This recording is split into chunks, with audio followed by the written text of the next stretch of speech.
we're back to our trusty map on our Alaskan adventure as we gradually work our way home. We moved the map a little bit this time to where it's out in the boat for you, but let's show you what we're going to show you in this episode. All right, we're going to start where we left off, always in Walker Cove. Come out Walker Cove, down Beam Canal, into Punch Bowl, right there, back out of Punch Bowl, and our real windy time. Coming down to Skies Cove, where we hung out for a few hours waiting for the wind to improve, and then around into Bullhead Cove. And that's it for this episode. All right, like we're trying to do in all the episodes, there's a little Q&A at the end where I answer 6 common questions that we get that were asked since we posted the last video. So if you're interested, you can watch the Q&A at the end of the video. But for now, let's head to Alaska.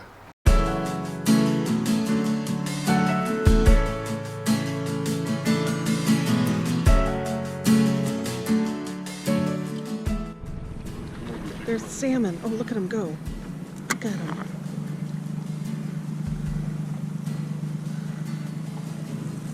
Whoa.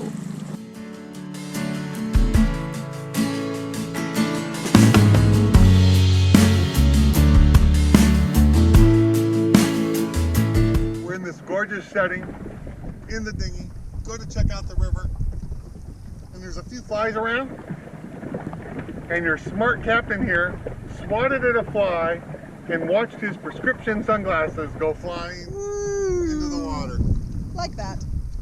Over in the creek. But it's like 4.5 feet deep where I did that. And we put a mark on the navigation system in the dinghy as soon as we thought of it. Hopefully pretty close, pretty quick. Hopefully within 10 feet.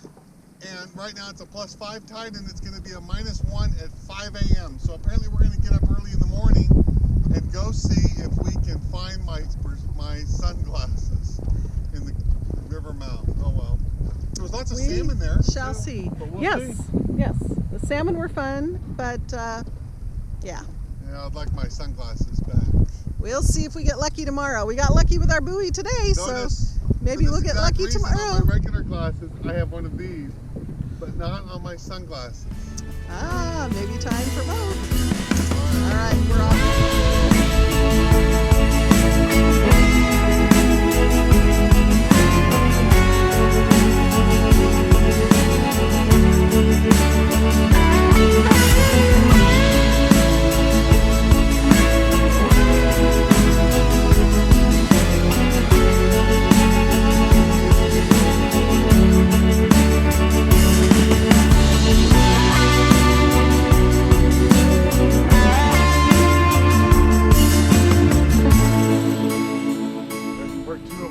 It's 5 a.m. low tide, and we're gonna go see if we can find my sunglasses where I knocked them off my head yesterday. The birds are enjoying the low tide. All right, Rosie walked out in the mud flats looking for my sunglasses and got stuck in the mud. Had to dig her feet out. But walking along the bank here, look what I found, just laying there on the mud. Success! I can't believe it. Yay! Yay! Back to sea venture. Look at these flats. Wow. These are big. We've left Walker Cove on the way to Punch Bowl this morning. The weather has changed. It's cloudy and breezy. As forecasted, we're expecting a couple days of rain. Maybe starting later today or tomorrow. Rosie's working on her journaling. Headed southbound down the eastern part of Beam Canal. While cruising this morning, Rosie's been cooking and made eggs, bacon, and toast for breakfast. How can you beat that? Rosie hates cooking bacon, so I had to negotiate a compromise. And she confirmed I will be doing all the dishes in exchange for my bacon. All right, this is looking in the direction of Rudyard Bay, and you can't quite see it here, but there's a channel that goes back about 9 miles. And over on this side is Punch Bowl Cove. be entering that in about half a mile and see what that's all about. We are entering Punch Bowl Cove with its high granite peaks. There's a sailboat departing, which could be key because it means that there are no other boats at the head of the bay, and there's one buoy at the head of the bay that we might be able to grab again for tonight. That's 2 nights in a row. How lucky can we get?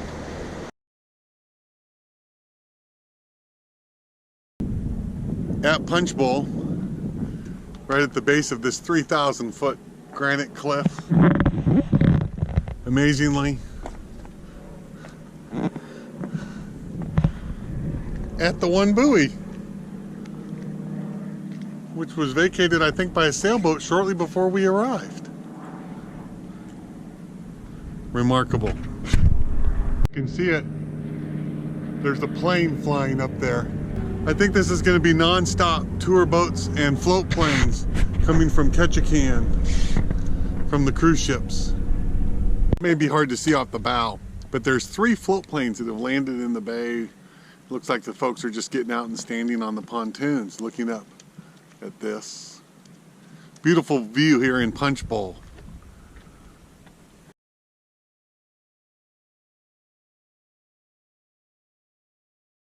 All right, we're at Punch Bowl. Sea Venture's way over in the distance.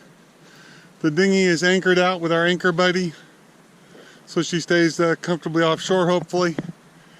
There's the granite cliff. We're going to follow a trail for as far as we can. The trailhead is in this area, apparently up by this old sign that's up here. I'll show it closer when we get closer.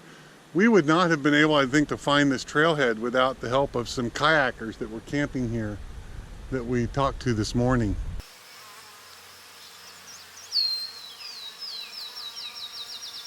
The trail. This is a hike to the waterfall. I'm pretty confident at this point it's a hike to the top of the waterfall.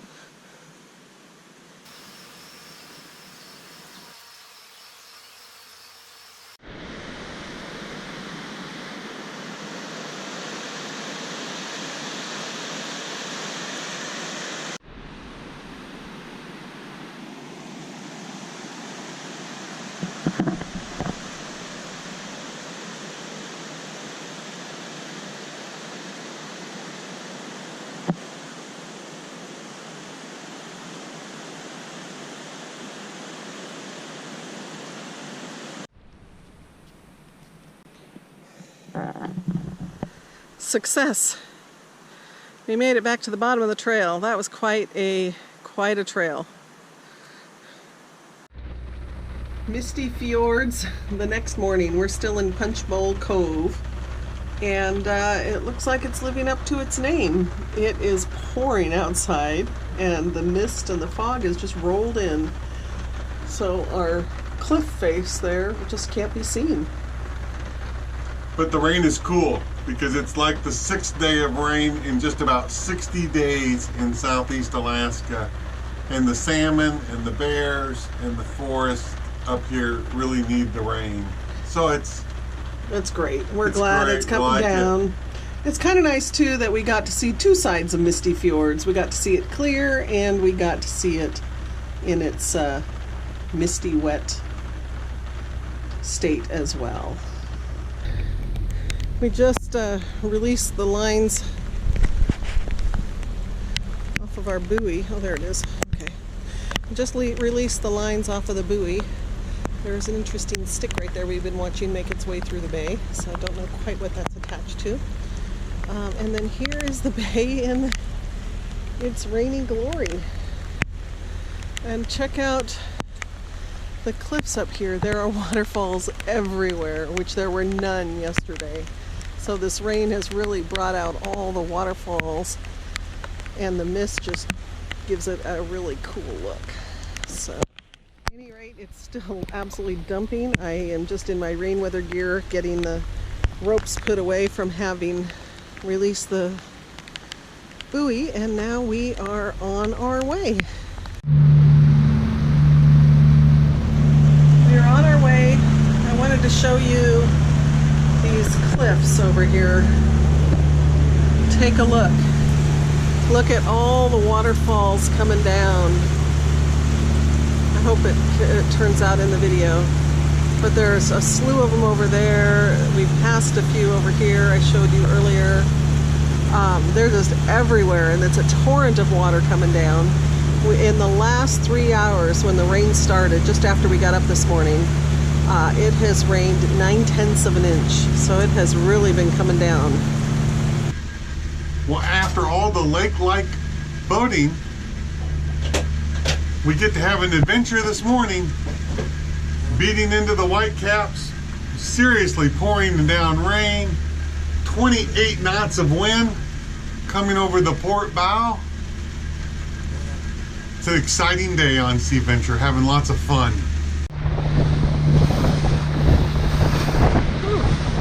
There's New Eddystone Rock.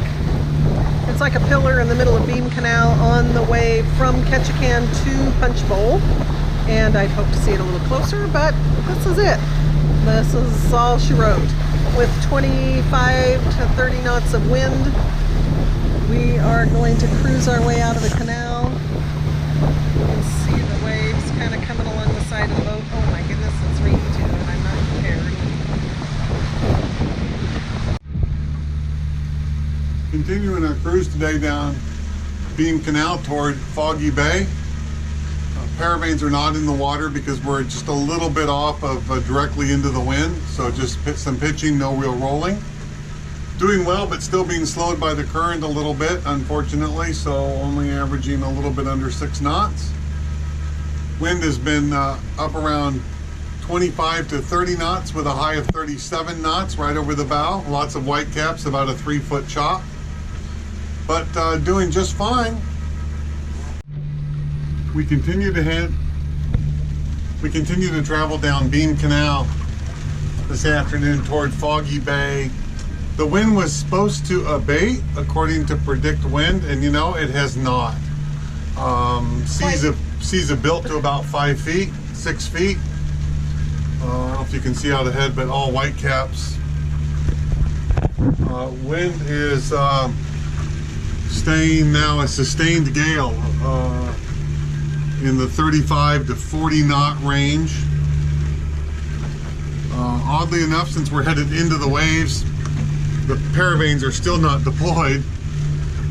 But we're going to look at some options for getting a little shelter because against this wind and still apparently a little bit of adverse current, we're just not making any speed, 5 knots, beating into this. It'd be okay if we were getting somewhere, but we hardly are. So we'll see. Otherwise, definitely pitchy, but Sea Venture herself doesn't care. She's doing just fine. But her crew cares a little bit. Okay, we've pulled into this small cove and anchored after hitting just shy of 50 knots of wind. That's enough. And so we dropped the anchor in about 50 feet of water, 45 feet of water, 250 feet of chain out. It did its own setting, no need to back down on that. And the wind, which is just sitting around 15 to 20 knots here in the anchorage, in the cove. But we'll keep the depth sounder on. We'll keep, of course, navigation with the anchor alarm system fully operating. And for the moment, the next hour or so, we'll keep the engines running and just let them run, and we'll see how it goes. Right there's 23 knots and 26 knots here in the anchorage, so pretty strong wind.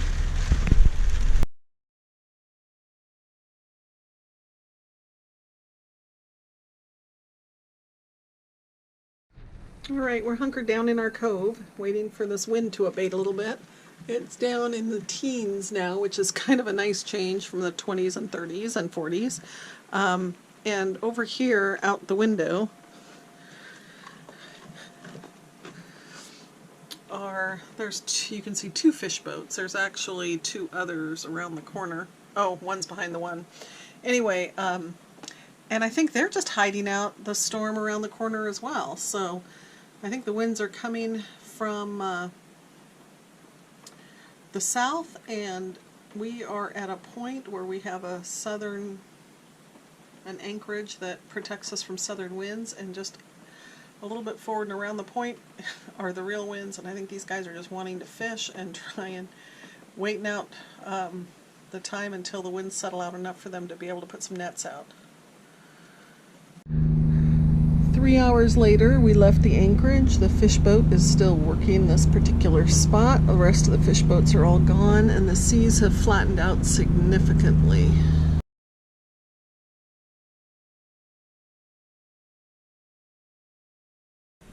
All right, we had a little bit of an eventful weather day today, but we are now anchored in Bullhead Cove. It's about 8 miles north of Foggy Bay, which was our original intended destination, but with our wind and current and speed situation, we didn't quite get there today. So we hung out here. It's about 8:30. Definitely time to call it a night. It's starting to get dark, but the winds have abated and the seas have settled out a little bit, and we're enjoying this cove. Good morning. It's about 5:30 and it promises to be a beautiful day. We are in Bullhead Cove and we're just getting ready to take off and work our way around Dixon Entrance. The wind's supposed to pick up this afternoon, so we want to get going early and get across the entrance before the winds make their appearance. The skies are beautiful this morning and the water's flat. Love it. Starting off in beautiful calm water today as we cross Dixon Entrance from Alaska back into Canada after our 50 knots of wind yesterday. Rosie's out cleaning all the salt off the pilot house glass since we took quite a bit of spray up onto the house yesterday. Crossing Dixon Entrance today, the little swell is now even dissipated out enough that we have pulled our paravane fish in. No need for them. Gives us about a half knot more speed as we work our way toward the Prince Rupert area. We're now in Canadian waters. Hey everyone, thanks for joining us as we made our way through Beam Canal and the beautiful Misty Fjords of Southeast Alaska. And on the next episode, we'll be working our way south through beautiful British Columbia on our way back to Washington State. Yeah, so again, thanks for watching. Don't forget, if you're interested, there's a Q&A following this. And I think that's about it for now. Yeah. So wishing you no wind and flat seas. Take care, everyone. Bye-bye. Well, welcome to another installment of Q&A time, where I answer questions that have been asked since the last video was uploaded. I'm filming this today in Port Townsend, where we're out of the water. I am sitting underneath Sea Venture. Port rudder here, port propeller there, center keel over there, starboard propeller and rudder here to my left. So I thought this would be a good spot to sit and bring you the Q&A, since it's a spot I normally don't get to sit under Sea Venture. So, questions that we've gotten asked since the last video. What type of boat is Sea Venture? Those questions, and I get asked that all the time. Sea Venture is a 54-foot Cheoy Lee long-range trawler. Custom built to go long distance ocean travel boat. And if you want a lot more information, video number 38 is a boat tour video, and video number 25 is specifically an engine room tour video, and they have lots of information, I think, there. And you can always feel free to ask specific questions if you would like. Another question I get asked about is, do we carry a gun on board when we're in a gun specifically on the beach when we're in Southeast Alaska, where there's bears around us, or we're on the beach with bears? And the answer to that is no. There's some logistical issues with that for us, because we travel from Washington through Canada to Alaska. In Canadian waters, you cannot have a firearm on board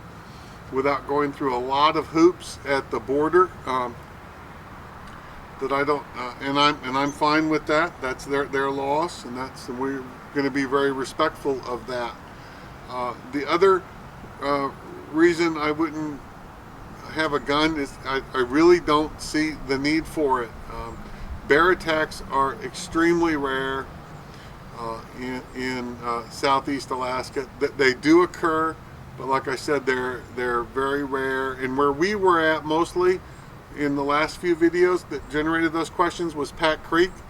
Everything I've learned about bears indicates that they're actually pretty skittish of people, and the trick is not to surprise them, and not to put yourself in a position where you could surprise a bear. We do carry bear spray, and we carry an air horn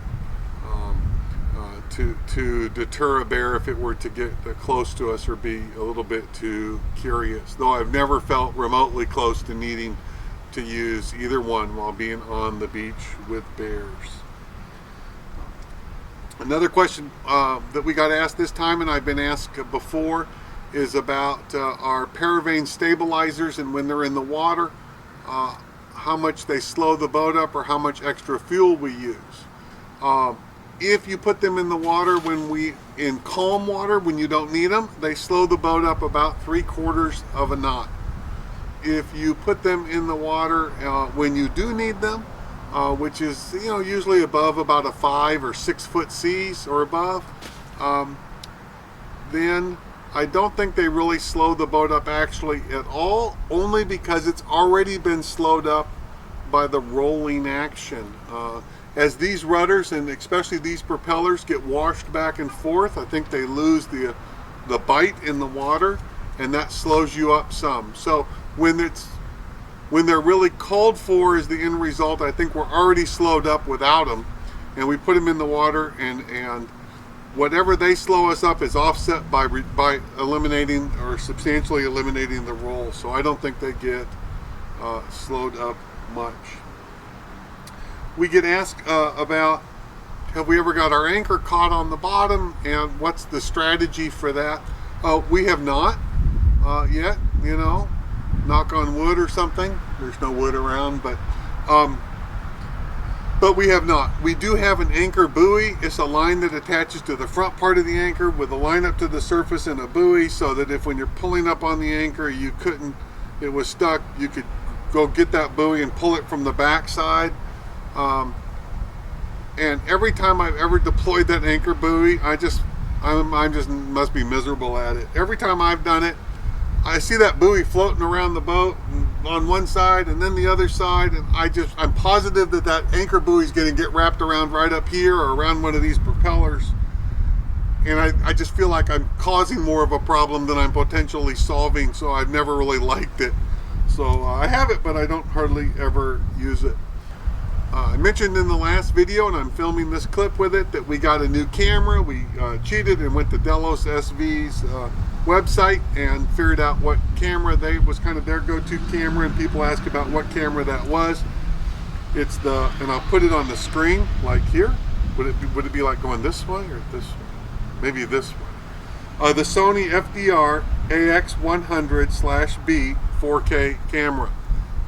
And like I said, I'll put that on the screen. We got it at Amazon, and it's worked great.